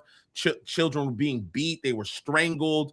And they were saying the girl went to jail and she's in jail. She got convicted. You know what her conviction was? 4 to 40 years. She said, this is who went to jail? The lady that got jammed up for all of this. Okay. She went to jail, and at the end of it says, this is a part of my testimony. There's nothing going to be better to my testimony than to get out, go to prison, and come back and speak the same scripture, because I know this is the right thing to do. This is what God wants us to do. I don't know how many stories I got to keep showing, bro. At this point in time, y'all know better. Y'all don't care. Just say that. Don't tell me nothing else. Yeah. Don't tell me nothing else. Y'all know now. I gave you too many examples now. Now you acting like you don't speak English. Yeah. So play that video, Dak, and then we'll get into the comments because you know you got me turned now. Is it playing? Hold on. Hold on. Why is it not playing this one? Hold on. I'm on the wrong one. Hold on. Here we go. Hold on. Let me reset this joint. I want to make sure we get it. Yeah, there. 16, when you took my virginity on your office floor. Do you remember that? You did things to my teenage body that had never and should have never been done. Sunday service went straight to hell in Indiana after a woman confronted Pastor John Lowe in front of the whole congregation at New Life Christian Church. Tempers started flaring after the pastor who tried to confess left out the fact that the victim was only 16 when it happened. Did you do it? That's all we need to know. Yes, we did. You didn't tell them she was 14 years old. No, at 16. Sorry, 16. She was 16 years old, Jay. Okay? And it was wrong. I can't say it. I can't make it right. I can't make it any better. And in a shocking twist, after his confession, church members surrounded Pastor John Lowe in a prayer circle and offered him forgiveness. Police would eventually investigate, but because of the statute of limitations, no charges were filed. I was just 16 when you took my Well, who you asking for accountability from, Dak? Who you asking it from? The people in the building? Stop it. We playing ourselves. We just think differently, and that's just what's going to have to be. We want to be accountable for our shit and the things we're not in control of, and some people want to be accountable for none of their shit, not even the things they are in control of. We just two different people. There's no sense in trying to jam it down people's throat. Some people just don't want that accountability. I get it. It's heavy. It's stressful. But maybe that's what God gave us that he didn't give others. That we want to be accountable and they don't. And we're going to have to find a way to exist in a world where most people aren't going to want to be accountable for a tackle that they missed. And we're going to be on offense and not responsible for the tackle, but we're going to have to take responsibility of it. You've been doing it most of your career. I'm sure you ain't playing on the most amazing teams, and I'm sure you've had to take accountability for shit that you did not do on team, even though you got 2,000 yards for the season. You still had to take responsibility of a losing season, and it wasn't, quote unquote, your fault. And that's just the character, and that's why we say military is so important and sports is so important, because the men set the tone for that type of stuff. And when men do it, guess who don't have to do it? Women don't have to do it. Now, women don't have to necessarily do all these things and become all these things that they don't necessarily know. They haven't experienced how to. But when you've got men yelling at, well, I'm the linebacker, I didn't miss the tackle, why are you yelling at me? Then shit. Now we see some people are bred to be leaders and some people are bred to sit their asses on the sideline. Cool. That's why we trying to figure out how we can devise a plan to get this solved. We're not saying that it ain't our fault. We don't give a damn. Last time I checked, Dak don't look Palestinian. Fuck he fighting for? That ain't his war. Well, he don't live there. Bro, I do look Palestinian, bro. You know what I'm saying? Semitic, bro. We all hey, put us next to some other animals and we all look alike, man. I'm just clowning a bit, but I get, you're right. You're right. It's like we fighting battles that like, we shouldn't just look at it as if, oh, if this person looks like me, that's the only people that I'm willing to stand up for when it comes to violation of principles. Like if this group of people, if my group of people get violated, I'm stepping up for that. But if that group, nah, that's not my issue. That is your issue. Those are your brothers. Those are your sisters. And until we develop that mindset, we're always going to be in this spiritual, like we're going to hit this spiritual ceiling. You know, because if you don't see everybody as your brother and your sister, in my opinion, you can't really embrace spirituality all the way.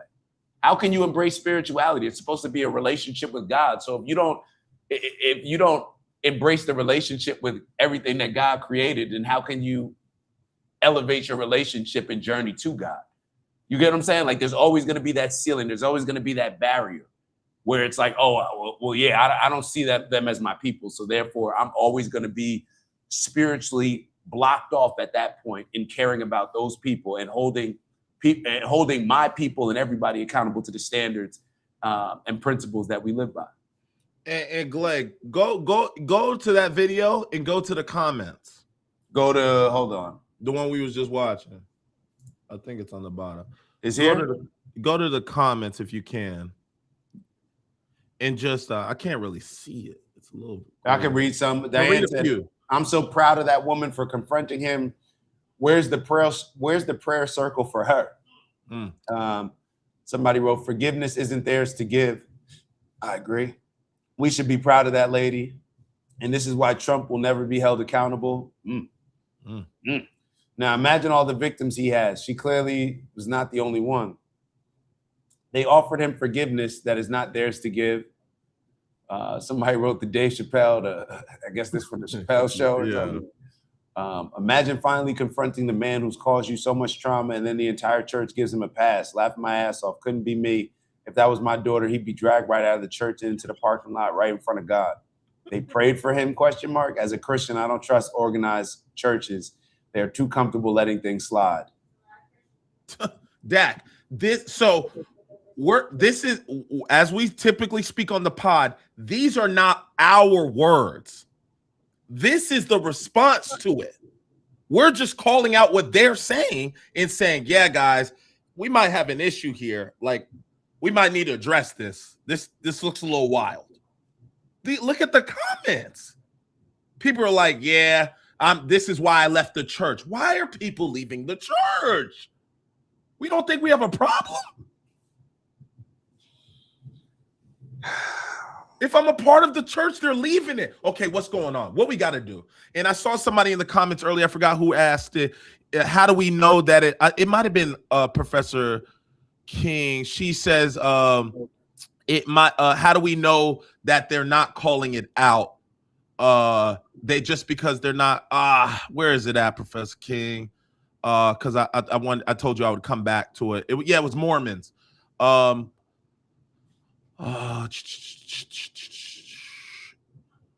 Damn, where did it go, Professor King? Well, Dr. King says something along. Okay, here it is. Who's to say we are not holding them accountable? Just because you don't see it or they're not given the platform doesn't mean that there's not a movement happening. That's exactly what it means, actually. Okay. No, that's exactly what it means. If we're not hearing it, then it's not a movement. That's what I was gonna say. Like, if we're not hearing it, it's literally not a movement. Like it's not strong enough. It's not strong enough. It has to be more. Like we have to be pushing for it to be even more of a movement, because it's not strong enough. Coach used to say, I remember Coach Shoop used to say, good is good until better is required. He used to tell me that. Good is good until better is required. So it's not about, it's not good enough. It's not good enough to solve clearly we're losing. It's an evil, good versus evil, right? Evil is beating good. So that's what we're calling out. So if there's other ways or other suggestions in order to figure out how good can beat evil, we're all open for that. But to me, when you don't hear people who are actually calling it out, I don't hear these movements. I don't hear them. I'm just hearing people say, look, this is why I leave the church. The amount of people that I've heard, this is why I left the church. It's like, of course we were complaining about how America was better when it had more religion, but then it's like, okay, we'll just give you an update. This is why. Who's running to this place? Like, all these people in this video are important. All the children, the families, everyone in there is important. But what's the movement? Because matter of fact, let me take a step back. If there is a movement, please share it with me, because I would love to get on board with that. I would love to get on board with that, because we've highlighted a lot of the rabbis in New York. I know they have there's a few rabbis, well, not a few rabbis. There's a bunch of rabbis that have congregated in New York to push that movement. We've highlighted the monk movement. I don't know of any Christian movement that's going on. If there is, please. And when you compare it to the most of the country being Christian, for that movement to not be that strong. Matter of fact, the movement seems to be stronger with these evangelical pastors who are telling us that we need to serve Israel, more than the movement of anything else. I see that movement. You hear I it. see that movement loud and clear. I see the actions. I see I hear the words, all of that. They on college campuses. They doing tours.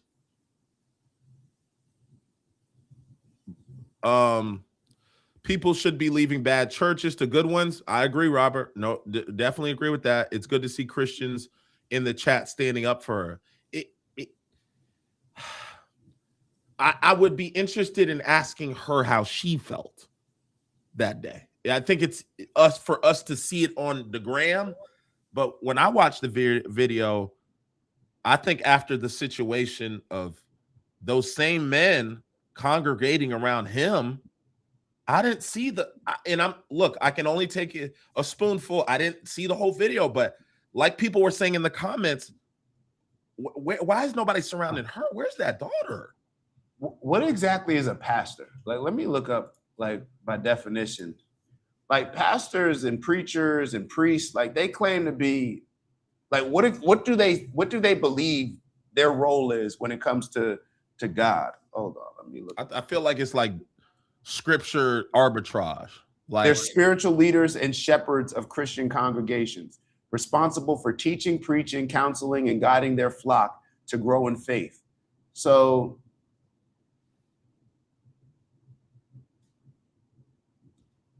if that's the case, then I don't know. So, like, based on that definition, this is like a double negative. Yeah, like this is your like job. work.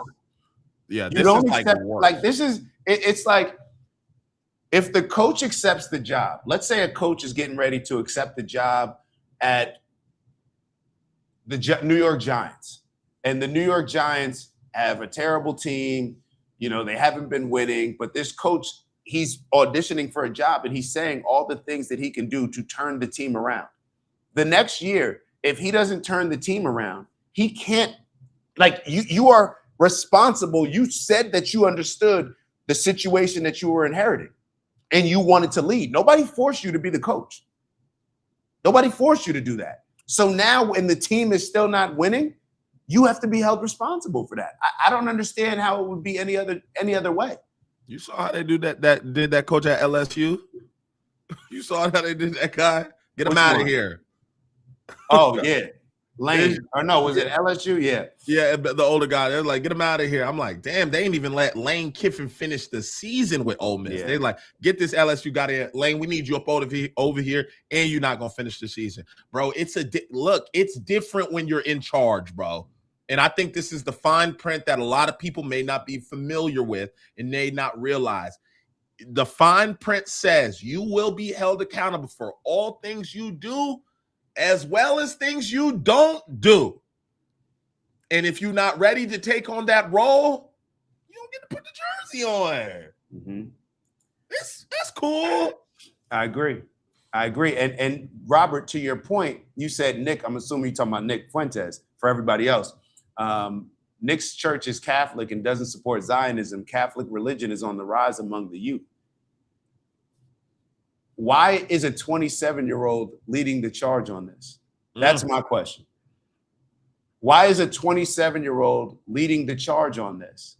One more time? So when you say Nick's church is Catholic and doesn't support Zionism, the Catholic religion is on the rise, look at all the backlash that Nick is facing. Look at what Nick is being called. So are the churches coming out and supporting Nick? Like, is that what we're saying? I don't. Why does Nick Fuentes have more backlash than our American politicians, than Bibi Netanyahu, than all of these? Then Randy Fine can be a representative in Florida. Why are all these people that are supporting a genocide on the Democratic side as well as the Republican side? Why are all these people that support this genocide, why aren't they being criticized to the extent that Nick Fuentes is being criticized? Because we have a warped way of looking at things. Why is it okay to interview Bibi Netanyahu, somebody that is responsible for the death of hundreds of thousands of people, supporting a movement that is responsible for over millions of people? Why is he allowed to be interviewed, be on the, talk to our politicians, get a standing ovation when he's in front of our political leaders? But Nick Fuentes is banned. How many people has Nick Fuentes, how many people has he killed? We live in a warped world where we're not holding the people accountable that are at the top. We're not holding these pastors accountable. We're not holding the political leaders accountable. We're simply not. Mm-hmm. We're not. This is why it takes a 27-year-old who has to get up there, get canceled, overcome 10 years of cancellation. And then we're worried about, well, he's not framing it the right way. So we got to rely on the young kids because the older people aren't doing it. But then we complain about the young kid doing it because he's not framing it the right way. It becomes a circular. It's like, bro. It's a vicious cul-de-sac. It's less like, it's just a lack of accountability. Nobody. And this is Robert. It's government. No, bro. This is an easy out, bro. This is like a bunch of players on the team saying, "Oh yeah, it's management why we can't win." I don't want players like that on our team, bro. Everybody in their position should accept the accountability of what they can do instead of playing this blame game. It's the government. Okay. So it's out of our hands completely at that point. Well, it's like, that's like giving up to me. It's the government. Okay, so it's on us to impact the government. Like I get lost with this stuff, bro. It's money, it's the government, it's the algorithm. All right, man. Cool. So we're helpless. We're helpless. It's not in our hands. It's not out of our hands. Well, if it's not out of our hands, why do we keep blaming other things? Like like literally, this is a recipe for disaster on any sports team. If you played sports, as soon as people start blaming, season's down the drain. Yeah, that's the worst thing you can start As soon as people start complaining, yo, damn, we holding it down on defense, offense, they do. Team is destroyed. Yeah, get his ass. We'll try again next year. Yeah. That's why you see some of the best players not be able to make it pro because they have that type of mentality. Yeah. That TO mentality at times in his career, that Ocho Cinco mentality, that AB mentality. Great players, amazing. But certain times in their career, they've played the me game. Like, oh, damn, I'm not fucking up. Y'all need to tighten up. You need to throw me the ball. That doesn't work for the team, guys. That doesn't work for a team. It works for your personal benefit, but it don't work for the team. I promise you, on the other side of what you guys may be thinking, I promise you it's not as scary as you think it is. It's not as detrimental. It's not as conflicting as you may assume. I promise you, you can take accountability for maybe things that you are personally not doing. And I promise you, you will have no effect in your day. But it does change the morale of the locker room when you are willing to accept accountability for things you aren't doing. It's leading by example. It's what I expect a father to do in a house. It's what I expect a mother to do in a house with children. Look, he didn't finish. That's on me. His grade wasn't what? That's on me. He didn't finish. He didn't graduate. He hasn't been working out. That's on me.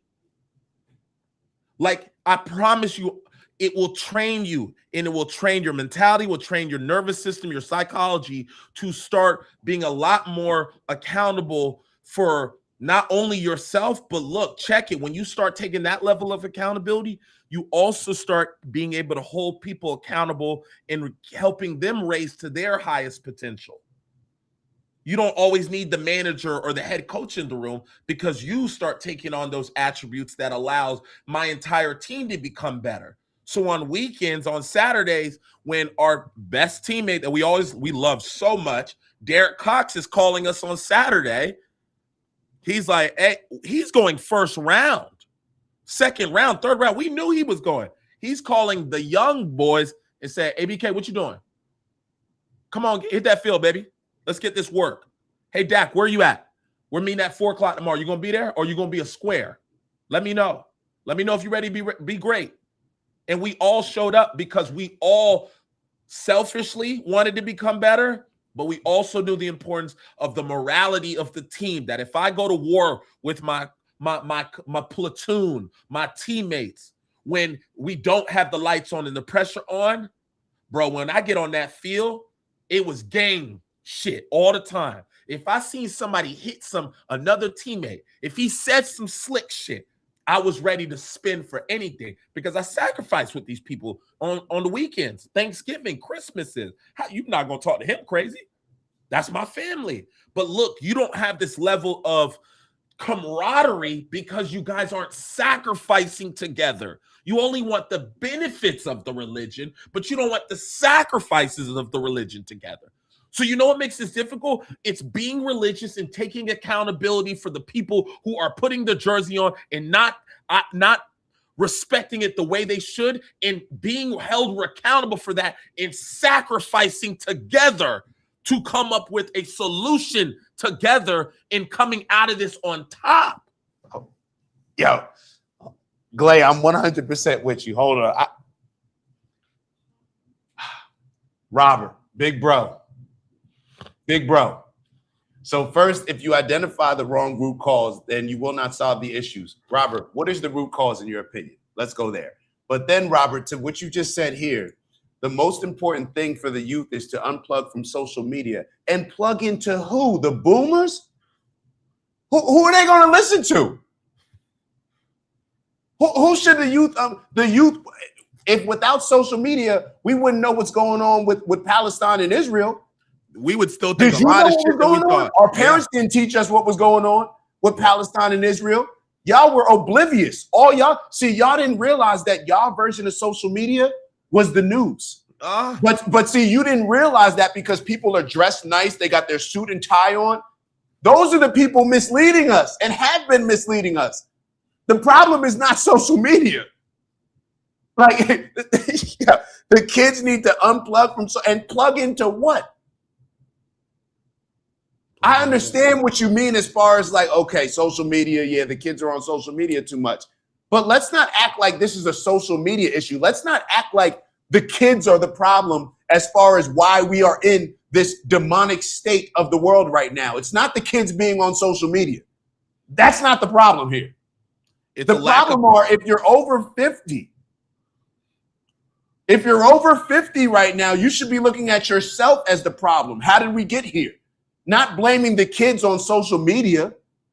The kids on social media, those social media problems, those will be created for the generation after them. Think about how easy it is to blame the kids. They need to get off social media. What about what landed us in this problem right now, Robert? What's the root cause of that? It's not social media because it wasn't here. Am I missing something?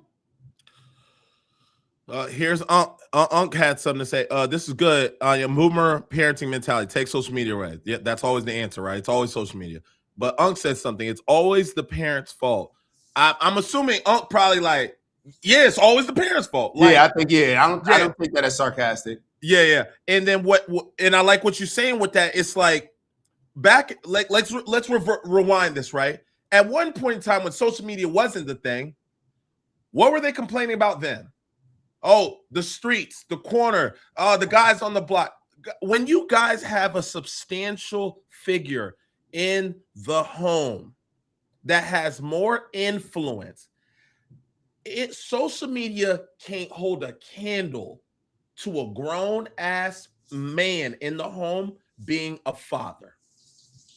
I don't know what you talking about, but the kids that I know that became great kids, social media was never going to overpower their parenting, the parenting in the household. Social media becomes an outlet when there is no parenting around. When the voice of TikTok is louder than my parents' voice, we need to go back to the drawing board and see how I can reposition that. There's no reason my child should be learning how to tie their first tie on TikTok, but my dad's not teaching me. There's no reason that I should be watching kids give back in the community, but my dad not teaching me how to go give back. No. Social media is not the fault. Social media is the microscope. It brought the attention. It brought all the lights and it hyper-focused it. And we started to see that, hold on, social media wasn't the problem. This has been a lack of parenting in the household, and social media just fucking exposed it.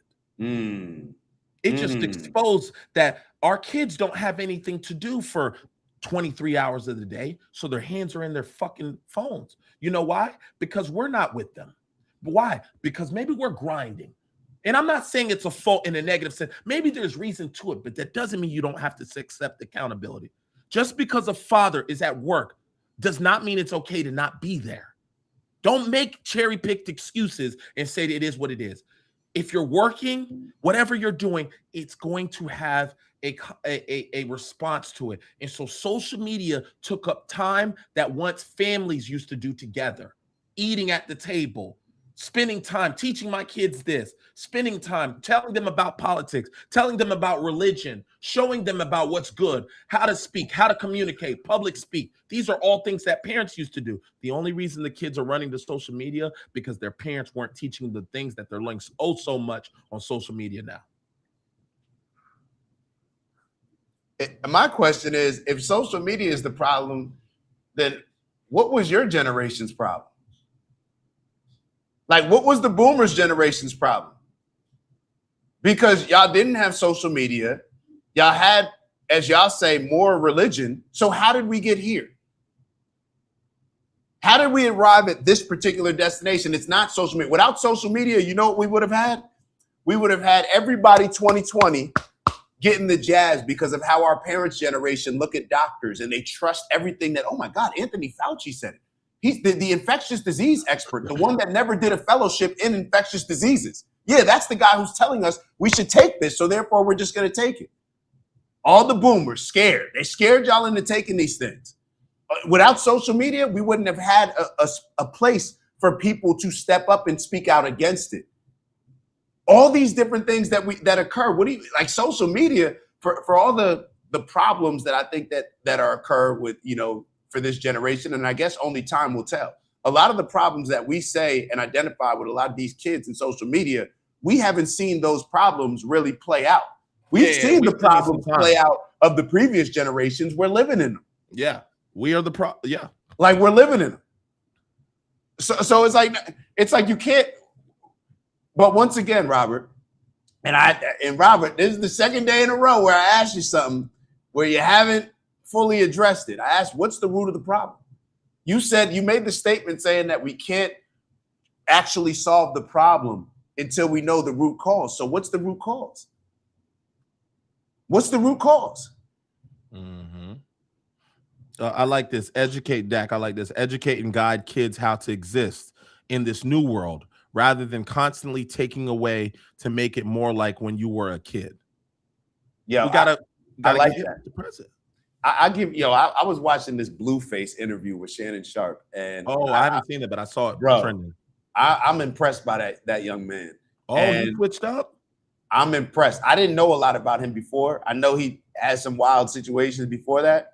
He made this statement. He said, yo, if I have a daughter, or he has a daughter, I believe. He said, yo, if my daughter is dating somebody, and this really is like a stretch for, I'm not really trying to prove a point, but I'm just showing something I was impressed by.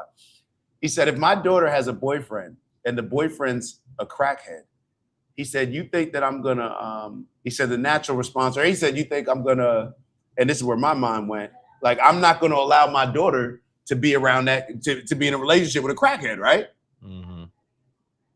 You know what his response was? No, I'm going to try to get her boyfriend off crack. And it was just I did not look at it that way. I'm like, hell no, if I had a daughter, she ain't, yo, get this. And he said, that's going to destroy my relationship with my daughter.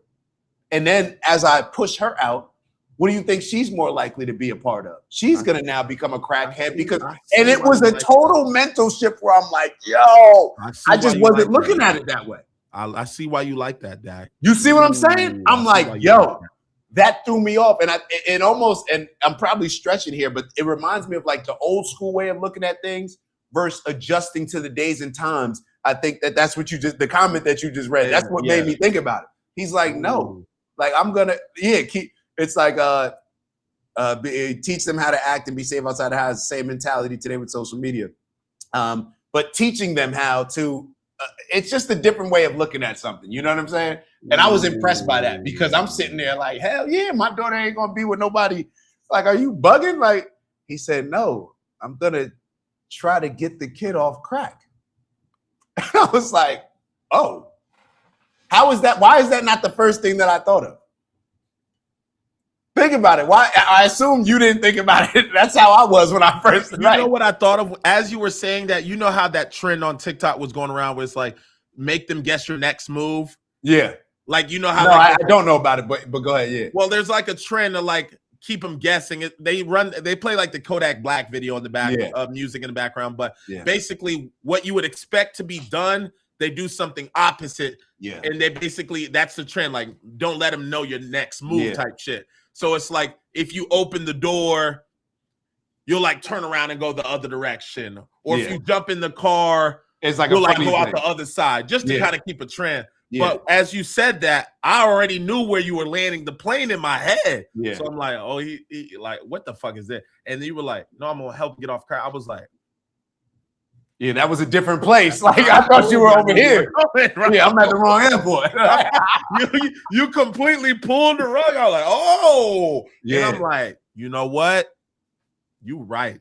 That's the right way to do it. Yeah. That's the right way to do it. Wow, that's the right way to do it. Abu Han, lazy parenting. I like this, y'all. This is a great conversation today. Yeah. We're gonna try to get and Robert said that his root of the problem is money, corruption, and control by the global elites. All right. Money, corruption, and control. It sounds like religion to me. Let me stop playing a little bit. I don't want to get back into it. But yeah, I agree. But what areas is money corrupting? And what is being used to control the global elites? What has been used to control a lot of the global elites? Or what has been what the global elites use? And what has been corrupted? So I guess we'll have, but we don't have to look at it the exact same way. Different people blame different things, but I like what you just said. Abu Han just put up, it's the parents, or I know Unc said that as well. Yeah, that's very simple. From that standpoint, it's like you brought people into this world. You can understand that you're a leader in that standpoint, and hopefully it's applied to other areas where we're holding people accountable. But yeah, let's. You want to get to breathing it up? Yeah, let's get to our breath work. A shout out to our big bro, Steve. He introduced our box breathing exercise in which we start off with a 4-second inhale, being very intentional with inhaling positive energy. Then we're going to do a 4-second hold. And then we do a 4-second exhale, getting rid of all the negative energy in our system. And then we do another 4-second hold. And then we repeat that cycle 4 times. So hopefully you stick around for the box breathing. If not, like on your way out. But this is definitely the most important part of the show. This is just where we just be.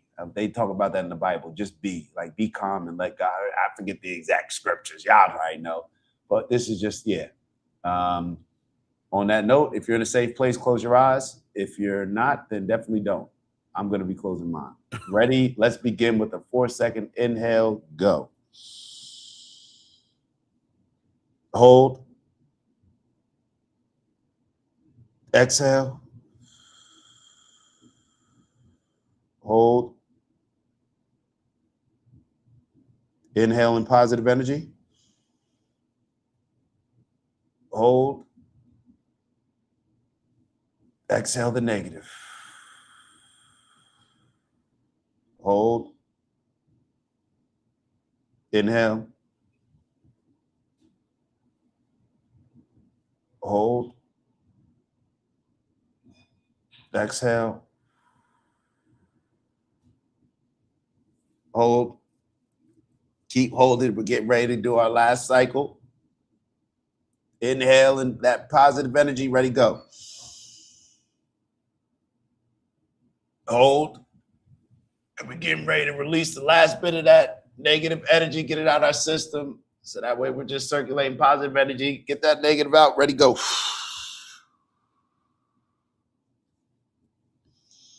Hold. All right. Man. Appreciate y'all. Love y'all. It's the end of the year. Let's be intentional.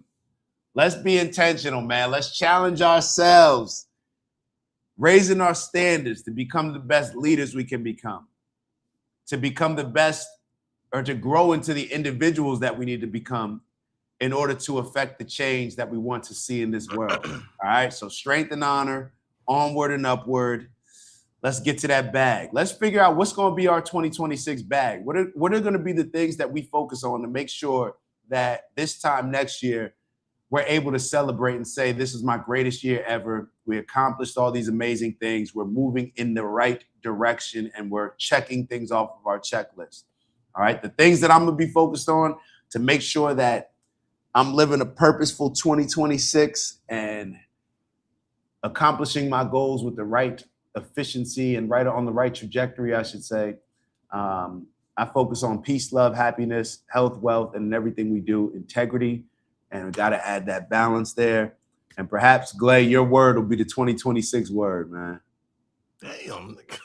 That's I'm saying the word that we were focusing on for last week. Oh, okay. I Yeah. thought you wanted me to give a word. Nah, not the gospel, just the actual word, like not the gospel.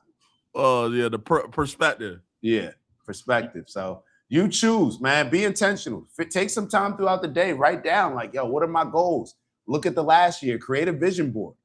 Create a vision board. Draw, outline what the last year looked like. What you were doing when you accomplished some of your goals. What you would do when you suffered, maybe hit some low points. Figure out what worked, what didn't, and then plan for the next year. Let's be intentional. Let's set the vision. Let's manifest what we want to see in the world and what we want to become. So on that note, 2026 is going to be it's going to be real, man. So yeah, you talking out of line, Maya. Like I got this. No, I'm joking. No, you're right. Yes, she thanked everybody. Well, Glay, for tomorrow, we'll be heading back to Miami early. So if we do something tomorrow, then maybe we do something in the evening, or we'll figure it out. Just stay on the alert. If we don't see y'all tomorrow, then we'll see y'all on Friday. Friday it is, then. Friday it is? Friday it is. All right, let's just do Friday. But we may pop up tomorrow, hit y'all with some content or something, but maybe just not the live. Yeah, or we can do like a I'm telling y'all gotta watch that show on Netflix about the Mormon lady. So we gotta watch that. All right. You gotta watch that. That shit crazy.